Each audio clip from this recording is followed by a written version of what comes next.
আসসালামু আলাইকুম ওয়া রাহমাতুল্লাহ। ওয়েলকাম টু বন্ধু বাইক গ্যালারি। বন্ধু বাইক গ্যালারিতে আপনাদের জন্য এখন নিয়ে আসলাম গরিবের রয়্যাল গাড়িটা।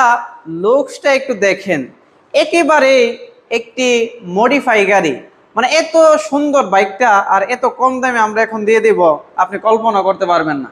এটা রানিং হয়েছে মাত্র 11,000 কিলোমিটার, ডিজিটাল প্লেট নাম্বার করা। এই বাইকটি নতুন আছে, 1,80,000 টাকা নাম্বার করা আছে। এটার প্রাইস দিয়েছি আমরা মাত্র 95,000 টাকা। আপনি আসবেন, গাড়িটা দেখবেন, চালাবেন। আপনার কাছে যদি ভালো লাগে, মনে হয় না এই গাড়িটা আপনার জন্য, আপনাকে ইনশাল্লাহ আরও সম্মান করব। তাই আর দেরি না করে এই গরিবের রয়্যাল গাড়িটা নেওয়ার জন্য এখনই চলে আসুন আমাদের শোরুমে, বন্ধু বাইক গ্যালারিতে। আর আমাদের লোকেশনটা কোথায় জানেন তো? ব্রাহ্মণবাড়িয়া সদর, ফুলবাড়িয়া বাস স্ট্যান্ড ও মধ্যপাড়া বাস স্ট্যান্ড। আসসালামু আলাইকুম।